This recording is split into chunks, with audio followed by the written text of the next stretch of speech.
అతడితో తన పెళ్లి జరగకపోయినా తొలిచూపులోనే అతడికి తన హృదయం అర్పించింది.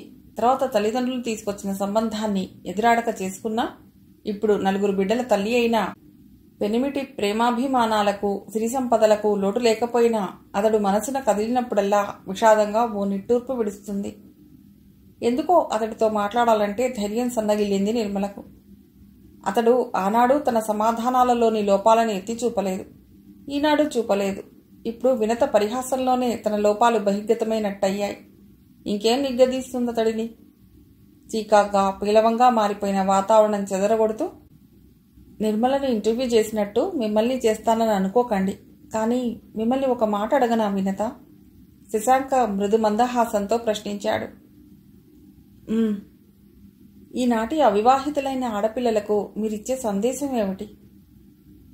చదువుకున్నా చదువుకోకపోయినా ఈ రోజుల్లో యుక్త వయసు వచ్చాకే పెళ్లిళ్ళవుతున్నాయి ఆడపిల్లలకు.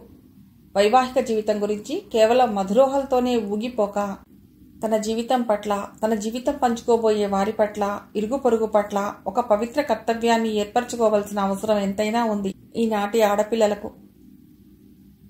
మీ మాటల్లో కనిపించే అభ్యుదయ భావాలు ఆచరణలో ఉంచనట్టున్నారు, ఎందుకని? అంటే మీ మాటల్లో విప్లవ ధోరణి ఉంది, కానీ అందరు ఆడపిల్లల వల్లనే సామాన్యంగా ప్రవర్తిస్తున్నారు. మీకు కాబోయే భర్త గురించి తెలుసుకోవాలని, నచ్చితే అంగీకారం తెలపాలని అలాంటి ఊహేది మీకు ఉన్నట్టు తోచదు. కొంచెం మ్లానంగా అంది వినత. సమయాన్ని బట్టి పట్టు విడుపులనేవి ఉండాలి మాస్టారు. నా శ్రేయస్సు కోసం ఇందరూ శ్రద్ధ తీసుకునే పెద్దలుండగా నాకై నేను ముందుకొచ్చి వరుడి గురించి తెలుసుకోగోరటం తెంపరితనంగా కనబడుతుంది చూసేవాళ్లకు. కాబోయే భర్త గురించి ముందు కొంత తెలిసి ఉండాలన్న కోరిక నాలో ఉన్నా అమ్మకు అలాంటి పద్ధతులు సుతరాము నచ్చవు. ఆమె ఆశ, ఆనందం అన్నీ నా చుట్టే అల్లుకున్న మనిషి ఆమె. ఇప్పటికే ఆమె ఇష్టానికి వ్యతిరేకంగా కొన్ని విషయాల్లో పట్టుబట్టి ఆమెను నొప్పించాను. నన్ను పై ఊళ్లకు పంపి చదివించాలని ఆమెకెంత మాత్రం ఉండేది కాదు. అది నా బలవంతంతోటే జరిగింది. నాకు పెళ్లి చేసి అల్లుడిని ఇల్లరికం పెట్టుకోవాలని, అన్ని విధాలా నేనే ఆధారమని అనుకుంది. అలాగా ఆవిడ మాట కాదని బాధ పెట్టాను. ఇప్పుడు ఈ సంబంధం అమ్మ ఇష్టపూర్తిగా జరగాలనే కోరుతున్నాను. ఈ విషయంలో మాత్రం నా వ్యక్తిత్వాన్ని కొంచెం తెరవెనుకకు నెట్టి కూతురుగా ఆమె పట్ల నా కర్తవ్యాన్ని నెరవేర్చుకోవాలని అనుకుంటున్నాను. స్త్రీ సహజమైన ఆసక్తితో నిర్మలే ప్రశ్నించింది. తమ్ముడు మీ వలనే ఉంటాడా? గుణంలోనా, రూపంలోనా? రెండూ. రూపం గురించి తెలుసుకోవాలనుకుంటే వాడి ఫోటో తీసుకొచ్చాను, చూడండి. గుణం మాత్రం నాకు పూర్తిగా విరుద్ధం. 25 ఏళ్ల వయస్సు వచ్చినా కుర్రతనం పోలేదు. ఏ విషయాన్ని బరువుగా తీసుకునే రకం కాదు. శత్రువుతోనైనా సరసంగా సంభాషించే మంచి మనస్సు వాడిది. అతడిని పెళ్లి చేసుకునే ఆడపిల్ల ఎవరో గాని నిజంగా అదృష్టవంతురాలవుతుంది. మా వినతను చేసుకోవటం ఇంకా నిశ్చయం కాలేదన్నమాట. మోచేత్తో వినత భుజంలోకి పడిచి తిరస్కార భావంతో అంది నిర్మల. బలసిన వాళ్ల బుద్ధులు ఎవరికీ అంతుపట్టవే విన్ని. ఆడపిల్ల వాళ్లతో ఇదొక ఆట. మగపిల్లవాళ్లం ఏం చేసినా చెల్లుతుందనే ధీమా. వాళ్ళ అంతస్తుకు మనం ఎలాగూ తూగం. తమాషాగా పెళ్లి చూపుల పేరుతో వచ్చి అవమానం చేసి పోతూ ఉంటారు. నిజంగా నువ్వు తెలివిగలదానివే అయితే ఇలాంటి వాడికి కుక్క కాటుకు చెప్పు దెబ్బలా తగిన బుద్ధి చెప్పాలి. అక్కా, వారిస్తున్నట్టుగా భయంగా పిలిచింది వినత. ఏం వాస పెట్టుకున్నావా? ఈ సంబంధం ఈ మహానుభావుడు ముందు పడనిస్తాడని? వాళ్ళంతస్తెక్కడా, మన అంతస్తెక్కడా? వాళ్ల సంస్కారం ఎక్కడా, మన సంస్కారం ఎక్కడా? దీర్ఘం తీసింది. నిజంగా ఆయన ఏమనుకుంటున్నారో గాని నీ కారణంగా ఈ సంబంధం తప్పిపోయిందని తెలిస్తే మాత్రం అమ్మ నిన్ను జన్మలో క్షమించదు నిమ్మక్క. పేలవంగా నవ్వింది వినత. ఓ, నువ్వప్పుడే వాళ్ల మోజులో పడిపోయినట్లున్నావే. సిగ్గు లేకపోతే సరి, ఈసడించి పారేసింది నిర్మల. వినత వదనం వివరణమైంది. ఆశ్చర్యంగా నిర్మల మొహంలోకి చూశాడు శశాంక. చూపులు తిప్పుకుంటూ అనుకున్నాడు, ఈర్షతో దహించుకుపోతున్న స్త్రీ. పెళ్లి చూపులు జరిగినంత మాత్రాన పెళ్లి చేసుకోవాలని ఎక్కడా లేదు. నచ్చితే చేసుకుంటాం, నచ్చకపోతే కాదంటాం. కానీ నిర్మలను చూడటానికి వచ్చినప్పుడు సాహసించి ఒక అడుగు ముందుకేశాడు. ఆమెతో సంభాషణకు అవకాశం కలిగించుకున్నాడు. అంతేకాని మరో విధంగా ఆమెలో ఆశలేమీ రేకెత్తించలేదు. ఇలా సమర్థించుకునే శశాంక ఇప్పుడు నిర్మలను చూస్తుంటే తప్పు చేశానా అని ప్రశ్నించుకోవాల్సి వచ్చింది. తనను పంపిస్తూ తమ్ముడు చేసిన ఎగతాళి కూడా జ్ఞాపకం ఉందతడికి. ఓ చంటిపిల్లను చంకనేసుకుని పరికిడీ పావడా వేసిన అమ్మాయి లోపలికి వచ్చింది. ఆమెను అనుసరించి మరో ఎడపిల్ల కూడా వచ్చింది. నిర్మల చంటిదాన్ని అందుకుని, అప్పుడే నిద్ర లేచిందా? పాలు పట్టలేకపోయారా? ఇక్కడికి ఈడ్చుకురాకపోతే చిరాగ్గా అంది. పాలు పట్టినా ఏడుస్తుంటే నానమ్మ ఎత్తుకెళ్ళమంది. అలివేలు నానమ్మ అక్కడే ఉందేమే? అక్కడే ఉంది, తాతయ్యతో మాట్లాడుతోంది. చంటిపిల్ల, ఎడపిల్ల, నిర్మల పిల్లలను తెలిసింది శశాంకకు. ఎడపిల్లను దగ్గరకు తీసుకుని ముద్దు పెట్టుకోబోయేటప్పటికీ కొల్లున ఏడ్చేసింది ఆ పిల్ల. అమ్మమ్మ, నిన్నేనేమీ అనందే చటుక్కున వదిలేశాడు శశాంక. తర్వాత దేనికో పేచీ పెట్టుకుని తల్లిని వేధిస్తూ రాగం ఆలపించసాగింది ఆ పిల్ల. పిల్ల రాక్షసులు వీళ్ళు. ప్రాణం తోడటానికి పుట్టారు కడుపున. చిరుబురులాడిపోతూ పిల్లదాని వీపు మీద దబా దబా 4 వడ్డించి దీనింటికి తీసుకెళ్ళు అంటూ ఉరిమింది నిర్మల. చంటిదానికి పాలు బట్టి వచ్చిన పిల్లకిచ్చేస్తూ. నేను నీవనికే వస్తాను, నువ్వెళ్ళు అంది. పిల్లలు వెళ్ళిపోయాక గదిలో అలుముకున్న బరువైన నిశ్శబ్దాన్ని చెదరగొడుతూ కొంచెం మంద్రస్వరాన ప్రశ్నించాడు శశాంక. ఎందుకు కొట్టారా పిల్లనిప్పుడు? మీరొకసారి ఆడజన్మ ఎత్తి వివాహం చేసుకుని ఏటికి ఒకరి చొప్పున 4 పిల్లల్ని కనండి, ఎందుకు కొట్టానో తెలుస్తుంది. నవ్వడానికి ప్రయత్నించింది నిర్మల. ఇందాక పిల్లల మూలంగా కలిగిన విసురు ఇంకా తగ్గలేదు. అప్పటిదాకా ఓపిక లేకపోతే వేగం పెళ్లి చేసుకోండి. ఆవిడకు ఏటికొక పిల్ల చొప్పున కనే అవకాశం ఇచ్చారంటే నేనెందుకు కొట్టానో ఆమె చెబుతుంది. క్లోజ్గా మాట్లాడుతున్నానని చిరాకు పడొద్దు గాని నా భార్య ఏటికొకరి చొప్పున 4 పిల్లల్ని కనటమా? My God! పరిహాసంగా నవ్వాడు శశాంక. తను కంటుందేమో గాని ఇంత అసహనపరురాలైన స్త్రీని నా బిడ్డలకు తల్లిగా భరించలేను. కర్మగాలి అలాంటిదే జతబడితే ఏం చేస్తారప్పుడు? తన్ని తగలేస్తారా? అందుకే కదా అసలు జత చేసుకోనిది. శ్లేషగా నవ్వాడు. నిర్మల మొహం చటుక్కురెర్రబడింది. దెబ్బ తగలనిదే పిల్లలు బుద్ధిమంతులు కారని నేను ఒప్పుకుంటాను. కానీ చీటికి మాటికి పిల్లల్ని బాధేయడం మాత్రం క్షంతవ్యం కాదు. మీరు వేస్తున్న ఒక్కో దెబ్బ పిల్లల్లో ఒక్కో విజ్ఞాన కళిక వెలిగిస్తుందన్న నమ్మకం ఉంటేనే వెయ్యాలి. అంతేగాని పిల్లల మనసు అర్థం చేసుకోకుండా మీ చికాకును, అసంతృప్తిని, అసహనాన్ని పిల్లలకు గుద్దుల రూపంలో ప్రసాదించటం ఎంత జుగుప్సాకరమో మీరే యోచించండి. పిల్లల్ని మనస్ఫూర్తిగా ప్రేమించలేని వారు, పిల్లలకు ఉజ్వలమైన భవిష్యత్తును నిర్మించటం కోసం తమ జీవితం అర్పణ చేయలేని వారు సంతానవంతులు కావటం నా ఉద్దేశం ప్రకారం క్షమార్హం కాదు. సిగ్గును రోషంగా మార్చుకుంటూ అంది నిర్మల. భార్య, సంసారం, పిల్లలు ఏవీ అనుభవం కాని ఘోటక బ్రహ్మచారులు అనుభవం లేని మాటలు ఎన్నైనా చెప్పొచ్చులేండి. చిన్నగా నవ్వాడు శశాంక. అనుభవం లేని మాటలు కొన్ని తనకు ఉపయోగపడకపోయినా యువతలి వాళ్లకు ఉపయోగపడవచ్చు కదా. అవతల అలివేలమ్మ వచ్చిన అలికిడి వినవచ్చింది. కాసేపటికి ఆమె లోపలికొస్తూ, పిల్లలు ఏడుస్తున్నారే నిమ్మి, మీ అమ్మ పిలుస్తోంది అంది. విశ్వనాథ్ పత్తాలేడు. ఎక్కడికెళ్ళాడు? అన్నయ్య, ఆయన చెస్సాటకాండ్లు. వాళ్ళు ప్రస్తుతం మా ఇంట్లో యుద్ధరంగం సృష్టించుకుని బలాబలాలు తేల్చుకుంటూ ఉంటారు. ఇహ ఏమైనా రేపు ఉదయం మీరు వెళ్లవలసిన టైంకు దర్శనం ఇవ్వవచ్చు. జరిగిందంతా మర్చిపోయినట్టు తేలిగ్గా నవ్వ ప్రయత్నించింది నిర్మల.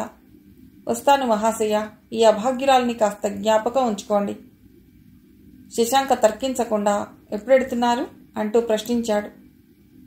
మా ఆయన ఎప్పుడు ఊడిపడి పదపదమంటే అప్పుడు.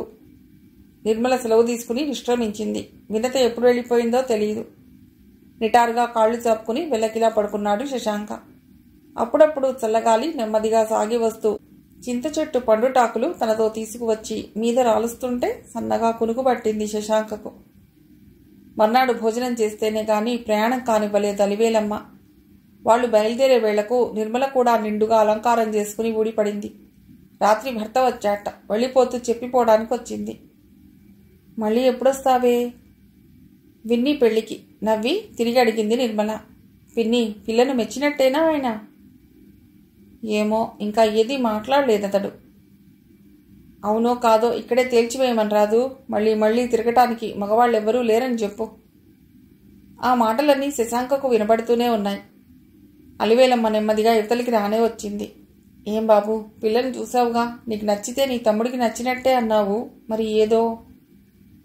కళ్ళ నిండుగా కౌతుకం నింపుకుని గుమ్మంలో నిలబడిన నిర్మలను చూసి చిరునవ్వు నవ్వాడు శశాంక. పిన్ని, ఆయన నవ్వాడంటే ఈ సంబంధం కుదరదనే గుర్తు. ఊపిరి బిగబట్టుకున్నట్టుగా శశాంక మొహంలోకి చూసింది అలివేలమ్మ. వినత మా ఇంటి కోడలవుతుంది అత్తగారు. తమ్ముడు మళ్ళీ చూడవలసిన పని లేదు. శశాంక గబుక్కున లేచి బ్యాగ్లోంచి తల్లి ఇచ్చిన వస్తువులు యువతలికి తీశాడు. వినత మృదు స్వరాన పిలిచాడు. వినత వచ్చింది. అవి ఆమె చేతిలో పెడుతూ ఒక్క క్షణం అతి సమీపంగా ఆమె కళ్ళలోకి చూశాడు. అప్రయత్నంగా వినత కూడా కళ్ళెత్తి అతడి మొహంలోకి చూడబోయి బెదురుగా కళ్ళు వాల్చుకుంది. అతడి చూపులు తనలో అంత దీక్షగా విఫలంగా ఏమిటి వెతుకుతున్నాయి? గుండెదడ పుట్టింది. శశాంక చూపులు తిప్పుకుంటూ, ఇదే నిశ్చితార్థం. మాకు అడగవలసిన మాట, అభ్యంతరాలు ఏమీ లేవు. ముహూర్తం పెడితే అందుకు తయారవ్వటం మా పని. పెద్ద మనిషి అమ్మ. ఒక్కసారిగా కలిగిన ఆనందం ఆమె గొంతుకు అడ్డుపడింది. పెద్దరికమంతా నా మీదే పెట్టి పంపిందండి. బయలుదేరే వేళకు ఇంతకు ముందే ఇంటికి వెళ్ళిపోయిన నిర్మల కారులో తిరిగి ప్రత్యక్షం అయింది. హైదరాబాద్ మీదుగానే వెడుతున్నా, మిమ్మల్ని అక్కడ దింపేసి పెడతాం, ఎక్కండి. నిర్మల భర్త శశాంకకు పరిచయం కావడం, విశ్వనాథ్ అతడు కారులోకి ఎక్కడం, కారు రివ్వున దూసుకుపోవడం 5 నిమిషాల్లో జరిగిపోయింది. దారి పొడవునా నిర్మల భర్త మీద పడి మాట్లాడుతూ గలగలా నవ్వుతూ తమ అనురాగ దాంపత్యం ఎత్తి చూపిస్తున్నట్టు ప్రవర్తిస్తుంటే తమను కారులో తీసుకొచ్చిన స్వార్థం అర్థమైనట్టయింది శశాంకకు. ఎంత చిత్రం స్త్రీ ప్రకృతి! నవ్వుకున్నాడు. కొత్త ఇంట్లో కుర్చీ వేసి కూర్చుని ప్రయాణ బడలిక తీర్చుకుంటున్నాడు శశాంక. నీళ్లతో తడిపిన కొత్త గోడలు చల్లదనాన్నిస్తుంటే ఎయిర్ కండిషన్ గదిలా ఉంది.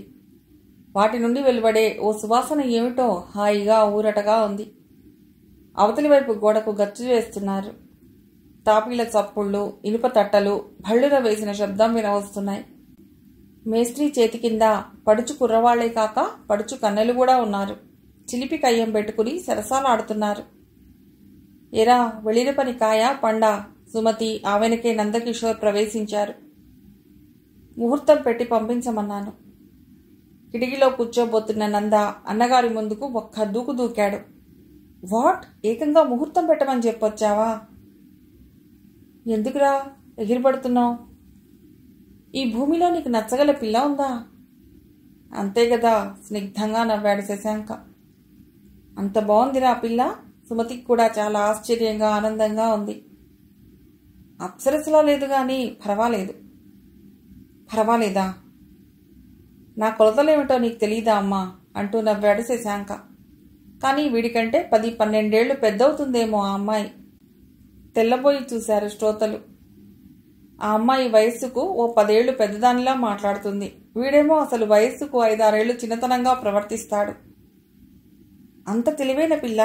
సుమతి సంభ్రమాశ్చర్యాలతో ప్రశ్నించింది. తెలివితేటల సంగతి ఏమిటో గాని పరిపూర్ణ వ్యక్తిత్వం వికసింపజేసుకున్న చక్కని పిల్ల. ఆమె సంభాషణ అది నన్ను చాలా ముగ్ధుడి చేశాయి. ఆమె మన ఇంటికి కోడలు కావటం ఒక వెలలేని రత్నం, మన గృహసీమను అలంకరించటం అన్నమాట. నిజం? ఇంకా అపనమ్మకం వదిలినట్టు లేదు నందకు. తల వెనుకకు చేతులు పెట్టుకుని వెనుకకు వాలాడు శశాంక. అపూర్వ వ్యక్తిత్వం కలిగిన అమ్మాయిని నీ సహచరిగా ఎన్నిక చేశాను. నువ్వు నా యందుంచిన నమ్మకం వ్యర్థం చేయలేదన్న తృప్తి నాకు మిగిలింది.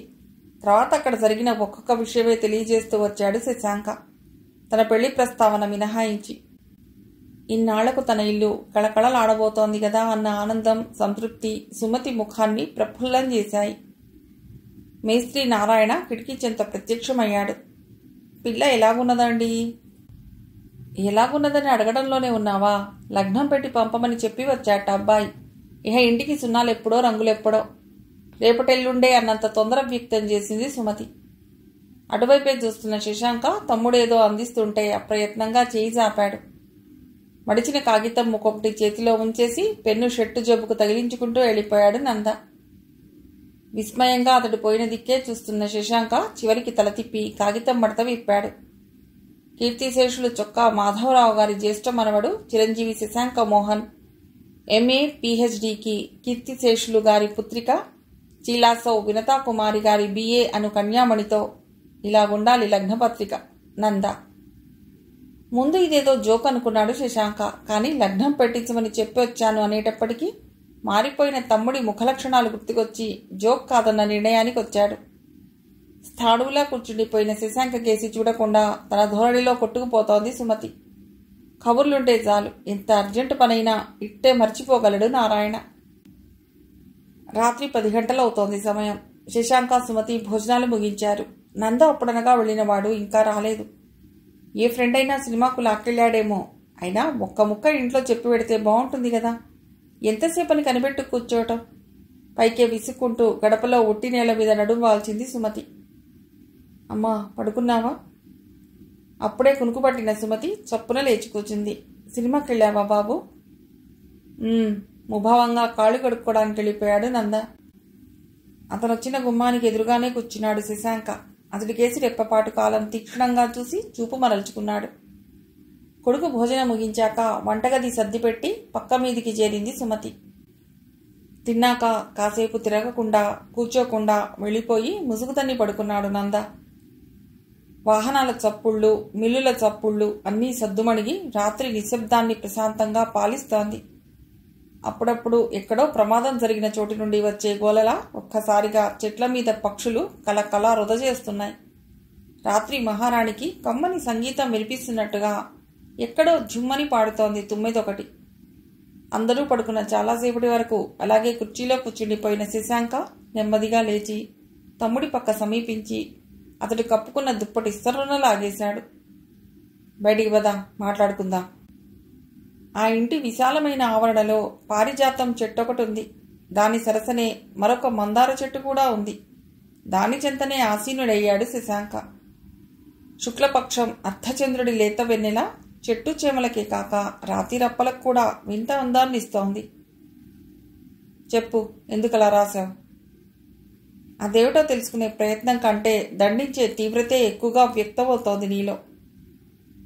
నందా, చాలా కటువుగా సంబోధించాడు శశాంక. పరిస్థితిని చాలా సీరియస్గా మార్చావు. పైగా నీకేమీ తెలియనట్టు చిలిపితనం, పరిహాసమునా? సీరియసే చేసుకుంటే సీరియసే, కాదంటే ఏం లేదు.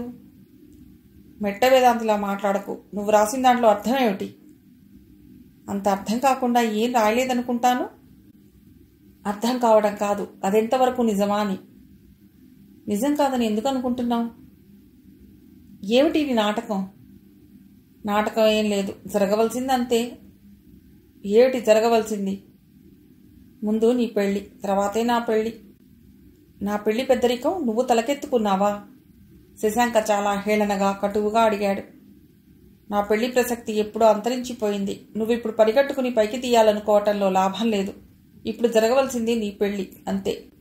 ఇతరం ఏమి మాట్లాడినా నేను సహించను, పడనివ్వను. నీ పెళ్లి జరగనిదే నా పెళ్లి జరగదు. నంద అంతకంటే ఖచ్చితంగా జవాబిచ్చాడు. ఒరేయ్ నందా, ఊరంతా వినిపించేలా గట్టిగా అరిచినా లాభం లేదు. ఇదే నా నిశ్చయం. అందుకు నన్ను నువ్వు నవ్వుల పాలు చేయవలసిన అవసరం ఏమొచ్చిందో ఊరికే చెప్తే పోలా? నవ్వుల పాలయ్యే అవసరం ఏమొచ్చింది? ఆ పిల్ల నీకు నచ్చిందని నీ నోటి మీదుగానే విన్నాను. ఆ పిల్లను పెళ్లాడటానికి నిన్ను మించిన అర్హతలు నా నందా చెంప చెళ్ళుమంది. జాగ్రత్త, మరోసారి ఇలాంటి ప్లేటు ఫిరాయింపు ప్రసంగం ఎత్తావో బతకనివ్వను నిన్ను. శశాంక చేతిలో చాలా గట్టి దెబ్బే తిన్నాడు నంద. అతడిలో ఇంతటి ఉగ్రత్వం చూడటం కూడా ఇదే ప్రథమం. వాళ్ళు నిర్ణయించిన లగ్నానికి నీ పెళ్లి జరిపించడం ఖాయం. ఇహ వెర్రిమొరి ఆలోచనలు కట్టిపెట్టు. ఇంతవరకు అనుకున్న దాంట్లో తిరుగుండబోదు. జరిపించడం ఖాయమైతే కావచ్చు. ఆ అమ్మాయి ఇంటి కోడలిగా రావచ్చు, నీకు మరదలు కావచ్చు. కానీ నాకు భార్య కాలేదు. నా జీవితం పంచుకునే అర్థాంగి కాలేదు. ఎందుకని? నేను ఇదివరకే ఒకరికి మనసిచ్చాను కాబట్టి. షాక్ తిన్నట్లుగా త్రుళ్ళిపడ్డాడు శశాంక. ఓహ్, నన్నెంత ఫూల్ని చేశావు? ఫూల్ని చేశానా? కాదు, పిల్లని చూసిరమ్మంటే పసిబిడ్డలా ఎన్ని కబుర్లు చెప్పావు. నీకు నచ్చితే నాకు నచ్చినట్టే అన్నావు. ఓ కోతి పిల్లను చూపి అన్నాను. అనలేదనటం లేదు. నాకు తగిన పిల్లని నువ్వు ఎప్పుడైతే అనుకుంటావో ఆమె నీకు తగ్గుతుందనేది నా అంచనా. నా పెళ్లి జరగాలంటే ముందు నీ పెళ్లి జరగాలి. అందుకు ఇంతకంటే మార్గం కనిపించలేదు. నీకు కనిపించిన మార్గం పెద్దవాళ్ల ముందు నా పరువు తీయటం, నన్ను నవ్వుల పాలు చేయటం. నీ మాటలు నమ్ముకుని అక్కడ నేను మాట్లాడిన మాటలు ఇప్పుడెంత పరిహాసాస్పదంగా తయారయ్యాయి. నా స్థానంలోకి నువ్వు మారటం వల్ల నవ్వుల పాలయ్యే అవకాశం ఎక్కడుంటుందన్నయ్యా? మరోసారి శశాంక చెయ్యి గాల్లోకి లేచి ఆగిపోయింది. నా పరువు పోని, మరేమైనా పోనీ, కాని అది మాత్రం అసంభవం. మళ్ళీ మళ్ళీ అదే మాట అని నన్ను చికాకు పెట్టకు. ఎందుకని? ఆ అమ్మాయి కూడా నీకు తగదని అర్థమా? దయచేసి అటువంటి ప్రసంగమే తీసుకురావద్దు నందా. నోటికి సంఖ్యలు పడ్డట్టుగా అవాక్కయ్యాడు నంద. ఇహ వాళ్లకు ఏం జవాబు చెప్పుకోవాలో ఏమిటో. కానీ ఒక్కటి నందా, ఈ సంగతి అమ్మ చెవిని వేస్తాను. ఆమె తీర్పుకు నువ్వు కట్టుబడవలసి వస్తుంది. చిన్నగా నవ్వాడు నంద. అది నాకు అనుకూలంగా జరిగితే నువ్వు కట్టుబడవలసి వస్తుందన్నయ్యా. ఆహా, అలా వీల్లేదు నందా. ఎందుకని? మరీ అంత లోకరీతి తెలియని అర్భకుడివి కాదనుకుంటాను. తెలిస్తే వినతను నేను తమ్ముడికి చూడబోయి నేను పెళ్లాడటానికి సిద్ధపడి లోకుల దృష్టిలో నీచుణ్ణి కావటానికి మరో సాకు అక్కర్లేదు. మనం లోకం కోసం బతకాలనుకుంటే పూర్తిగా అందుకోసమే బతకాలి. కాకపోతే మన కోసం బతకాలి. గోడ మీద పిల్లివంతుగా ఒకసారి అక్కడ ఒకసారి ఇక్కడ దూకటం మాత్రం ఆత్మవంచన, సంఘవంచన. అది ఆత్మవిశ్వాసానికే దెబ్బ. నీ వితండవాదంతో నిర్ణయం అయ్యేది కాదు ఈ విషయం. మరోసారి నేను ప్రార్థిస్తున్నాను. ఈ సమస్య నుండి బయటపడడానికి ఆ అమ్మాయిని నన్ను వివాహం చేసుకోమని మాత్రం సలహా ఇవ్వకు. అన్నయ్య, కొద్దిగా చెలించాడు నంద. దాంపత్య జీవితం నుండి పూర్తిగా వంచబడింది అమ్మ. చివరికి తన సంతానం వల్ల ఇలా సుఖపడదాం అనుకుంది. వ్యక్తులమైన మనం చేస్తున్నదేమిటి? మన పట్టుదలలకు, పంతాలకు అమృతాన్ని పంచిన అమ్మ మనస్సునే బలిస్తున్నాం. అదే నా బాధ. అమ్మకు ఈ విషయం ఎలా చెప్పడం అని ఇబ్బంది పడే అవసరం లేకపోయింది శశాంకకు. ఆవిడ రాత్రి అంతా వినేసినట్టు తెలిసిపోయింది. కానీ ఒక్క మాట కూడా ఆమె నోటి నుండి రాలేదు శశాంక కదిపేదాకా. నిన్న మొన్నటిలా కళకళలాడటం లేదు సుమతి మొహం. ఒక్క రాత్రిలో సర్వం దోచివేయబడ్డట్టు దివాళా తీసిన మొహం పడింది. తమ్ముడు శుద్ధ మూర్ఖుడి వలె ప్రవర్తించాడు. నన్ను పెద్ద మనిషిని చేసి పంపి నలుగురిలో తలవంపు తెచ్చిపెట్టాడు. సిగ్గుతో చచ్చిపోతున్నాను. ఇప్పుడు కర్తవ్యం ఏమిటో చెప్పమ్మా. నా కొడుకులు పెరిగారు, బుద్ధిమంతులయ్యారని మురిసిపోతున్నాను రా ఇన్నాళ్లు. కానీ కొన్ని గుణాలు రక్తంలో వారసత్వంగా వస్తాయని ఈనాడు తెలిసింది. ఆ తండ్రి కొడుకులు గదూ. మీ వల్ల నేను సుఖపడదామనుకోవటం ఎంత వెర్రితనం బాబు. భగవంతుడు మధ్య మధ్య ఇలాంటి కష్టాలు పెట్టందే మనిషికి జ్ఞానోదయం ఎలా అవుతుంది? అమ్మా, బాధగా పిలిచాడు శశాంక. ఆయనతో పోల్చదగినంత దిగజారిపోయామా అమ్మా? దిగజారిపోకపోవచ్చు. నా గుండెకోత కోయటంలో మీరాయనకు తీసిపోవటం లేదు. అమ్మా, అంతే బాబు. మీ భవిష్యత్తు మీరు గాఢంగా నిర్ణయించుకుని మీకు ఇష్టమైన మార్గంలో నడిచిపోతుంటే నా కొడుకులనే ప్రేమాతిశయంతో మీ భవిష్యత్తు నాకిష్టమైన విధంగా మలుచుకుని కలలు కనటం ఎంత హాస్యాస్పదం. కానీ ఊహలకు పోవటం భంగపాటు కాక మరే ఉంది. కొత్త కోడలు గృహప్రవేశం చేయాలని, ఈ ఇంట్లో కొత్త పువ్వులు పుయ్యాలని నేను ఎన్ని పిచ్చి కలలు కన్నానో అంత వికారంగా విధి నన్ను వెక్కిరిస్తోంది. ఇక్కడికైనా బుద్ధి తెచ్చుకుంటే బావుండును మనస్సు. ఎన్ని కష్ట సమయాల్లోనో, ఎన్ని క్లిష్ట పరిస్థితుల్లోనో చెక్కు చెదరక గంభీరంగా ప్రవర్తించిన సుమతి మనసి నాడెందుకో అదుపు తప్పిపోయింది. కంఠం గాద్గదిగమైపోయి కళ్లల్లో కన్నీరుబికింది. చెట్టంత కొడుకు ముందు దయనీయ స్థితిలో నిలబడ్డం అభిమానంగా తోచి అక్కడి నుండి వడివడిగా వెళ్లిపోయిందామె. శశాంక మనస్సంతా కలిచివేయబడగా నిస్తేజంగా కూర్చుండిపోయాడు. ఇంతటి కలతకు కారణమైన తమ్ముడి మీద కోపం తెచ్చుకున్నాడు. మనసులో ఒడిపెట్టుకుని పైకి ఒకటి చెప్పి ఎంత పని చేశాడు. పదే పదే ఇదే అనుకుంటున్నాడు. అవతల మాటిచ్చాను, ఇప్పుడు ఏమిటి చేయడం? కసిరి కొట్టిన అమ్మ దగ్గరికి పరిగెత్తే పసిపాపలా తిరిగి తల్లి దగ్గరికే వెళ్ళాడు శశాంక. నేను వెళ్లేటప్పుడు నువ్వు వాడు అన్న మాటలు బట్టే కదమ్మా అక్కడ నేను మాటిచ్చొచ్చాను.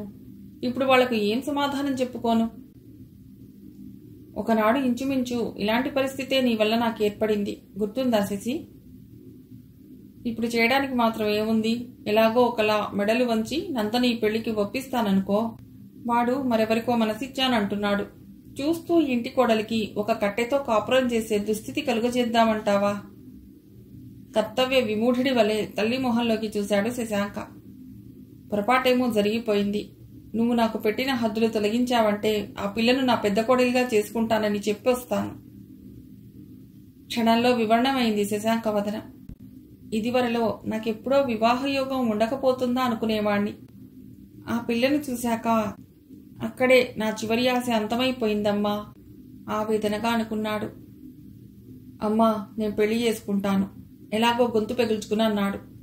కానీ ఈ పిల్లని కాదు, ఇంకే పిల్లని చూసినా చేసుకుంటాను.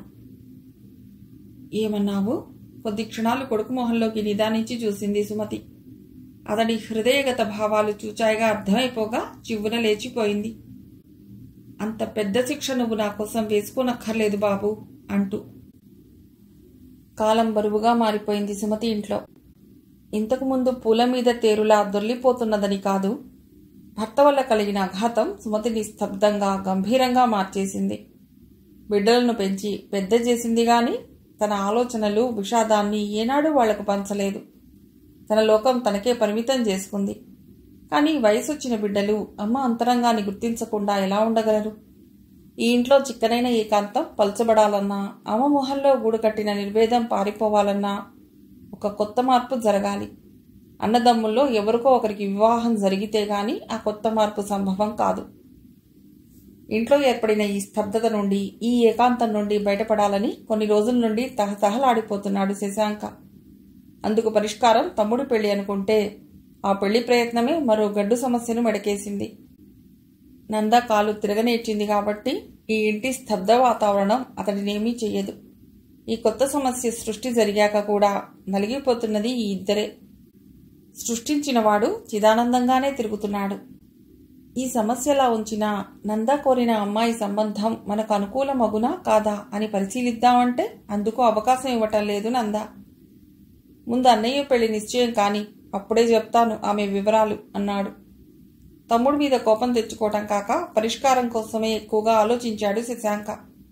అందుకు స్ఫురించిన మార్గం తక్షణం తను వివాహం చేసుకోవటం. కేవలం అందుకోసమే కాదు, అమ్మ కోసం కూడా. ఇన్నాళ్ల నుండి పట్టుకు వస్తున్న ఆశయ సిద్ధాంతాలను తక్షణం వదిలేసి అమ్మ నిశ్చయించే పిల్లనే పెళ్లాడటానికి తయారవుతున్నాడంటే ఆ త్యాగం, ఆ ఔదార్యత వినత దగ్గర నేర్చుకున్నాడు. తనకంటే 10 ఏళ్లు చిన్నదైన ఒక ఆడపిల్ల దగ్గర నేర్చుకున్నాడు. పెళ్లి చూపుల నుండి తిరిగొచ్చిన 3 రోజుల తర్వాత శశిరేఖమ్మ నుండి కబురొచ్చింది, సాయంత్రం మాట్లాడటానికి వస్తున్నానని. ఆ సాయంత్రం తల్లిని ఒక్కదాన్ని వదిలేసి బయటపడ్డారు నందా శశాంక. కొడుకులు అనుకున్నట్టుగా వాళ్లను వేరే సంబంధం చూసుకోమని చెప్పలేదు సుమతి. శశాంక అంతగా మెచ్చుకున్న ఆ పిల్లను తనొకసారి చూడాలి. ఆ పిల్ల తనకు నచ్చితే ఏవో అపోహలతో తప్పుకోవాలనుకుంటున్న శశాంకకు మోసంతోనైనా ముడేయాలి. అది ఆమె ఆలోచన. మేడ పూర్తవ్వాలి, గృహప్రవేశం, ఆ వెంటనే పెళ్లి జరగాలని నా సంకల్పం. శశిరేఖ, ఇంత తొందరగా లగ్నం పెట్టుకోవడం కుదరదు. ఆ సంగతి మీ అక్కగారికి రాయి. వీలైతే ఒకసారి పిల్లని తీసుకుని ఇక్కడి దాకా వచ్చి పొమ్మని కూడా రాయి అని చెప్పింది సుమతి. పిల్ల మీదనిపించుకున్నారు. లగ్నం కొంచెం ఆలస్యమైనా పర్వాలేదు అన్ని సంగతులు తెలుపుతూ అక్కయ్య ఈరోజు ఉత్తరం రాసింది. జాతకాలు మీ చిన్నబ్బాయి కంటే పెద్దబ్బాయికే బాగా కలిశాయిట. అలాగా అన్ని సంగతులు చెప్పి ఆ సంగతి చెప్పని కొడుకు మీద కోపం తెచ్చుకుంది సుమతి. ఆ సాయంత్రం సమావేశం ఎలా ముగిసిందో అడిగే ధైర్యం శశాంకకు లేకపోయింది. చెప్పే ఇష్టం సుమతికి లేకపోయింది. మాట తప్పుతుందనుకున్నప్పటి బాధ, అశాంతి మాట తప్పిపోయిందనుకున్నాక దూరమైపోయింది శశాంకకు. ఏదో పుస్తకం పేజీలు తిప్పేస్తూ గదిలో కిటికీ దగ్గర కూర్చున్న శశాంక అప్రయత్నంగా గేటు వంక దృష్టి సారించి చూసి త్రుళిపడ్డాడు. వినత కుమారి, ఆమె తల్లి, చంటిబిడ్డనేసుకుని శశిరేఖమ్మ వస్తున్నారు. ఎందుకు వస్తున్నట్టు? నన్ను మొహం మీదే 4 కడిగేసి పోవటానికి కాదు గదా. నందా, ఏవి తిప్పలు తెచ్చిపెట్టావురా బాబు? గుండెదడ పట్టుకుందతడికి. వాళ్ళింటిలోకి వచ్చిన సందడి, సుమతిని స్నేహపూర్వకంగా పలుకరించటము, మరేవో సంగతులు చాలా కలివిడిగా మాట్లాడుకోవటము అన్నీ శశాంక గదిలోకి వినబడుతూనే ఉన్నాయి. కడిగిపోసే తాలూకు మాటలేవీ వినరావటం లేదు. అతడి విస్మయం అంతా ఇంతా కాదు. అమ్మ వేసిన మంత్రమేదో అతడికి తెలియదు మరి కాసేపటికి వినత గదిలోకి వచ్చింది. నమస్తే మాస్టారు అంటూ. నమస్తే, క్షేమమా? మీ దయ వల్ల యథాలాపంగా అన్న ముక్కే అయినా శశాంక గుండె జల్లుమనిపించింది. కూర్చోండి. వినత అనండి చాలు, చిరునవ్వుతో అంది. ఏం పుస్తకం మాస్టారు? పేరు చెప్పకుండా పుస్తకం అందించి మౌనంగా కూర్చున్నాడు శశాంక. ఏదో రష్యన్ నావెల్కు ఆంగ్లానువాదమది. నిరుద్దేశంగా పేజీలు తిప్పసాగింది వినత వెనకకు ముందుకు. విన్ని, ఇల్లు చూసి వద్దాన్రా. శశిరేఖమ్మ గుమ్మం దగ్గర ఆగి పిలిచింది. టీకి నీళ్లు స్టవ్ మీద పడేసి వాళ్లతో వెళ్లి ఇల్లు చూపించసాగింది సుమతి. కింది భాగంలో లోపలి వైపు గోడలకు గచ్చి వేయడం పూర్తయింది. బయట ఇప్పుడిప్పుడే ప్రారంభమైంది. పై అంతస్తు కప్పపడిందే గాని పూర్తి కావాల్సింది చాలానే ఉంది. అంతా అబ్బురంగా తిలకించసాగింది అలివేలమ్మ. పై అంతస్తులో నిలబడి చూస్తున్నప్పుడే బస్ సర్వీసులు 2 వెనక వెనకే వచ్చి గేటు పక్క ఖాళీ స్థలంలో ఆగాయి. అవి సుమతి వాళ్లవేనని తెలుసు అలివేలమ్మకు. ఇంత పెద్ద మరమ్మత్తు ఇవన్నీ చూస్తుంటే అనుకున్న దానికంటే ఐశ్వర్యవంతులుగానే కనిపిస్తున్నారు వాళ్ళామెకు. వాళ్లకుండే మచ్చ వాళ్లకుంది. ఆ మచ్చ వాళ్ల పాలిటి దౌర్భాగ్యం అనుకుంటే మన పాలిటి అదృష్టం అనుకోవాలక్కయ్యా. ఆ మచ్చ ఉండబట్టే అంతస్తు దిగి మన ఓటి వాళ్ల సంబంధానికి సిద్ధపడుతున్నారు అని చెల్లెలు చెప్పడం గుర్తుకొచ్చింది. ఆ సంగతి ఆలోచించవలసిందే కదా అంది తను. ఆలోచించేదేముంది? ఏదో ఒక మచ్చ, ఒక వంక లేని వంశం ఎక్కడుందో చెప్పు. సుమతి భర్త ఏనాటికైనా తిరిగి వస్తాడనుకుంటే మనం కొంచెం వెనుదీయవలసి వస్తుంది. కానీ ఇన్నాళ్లుగా రానివాడు ఇప్పుడు వస్తాడని ఎందుకు అనుకోవాలి? లేనిపోని ఊహాగానాలతో ఇంత చక్కటి సంబంధం పోగొట్టుకోవటం మాత్రం అవివేకం కదూ. మిగిలిన కథ తర్వాతి భాగంలో.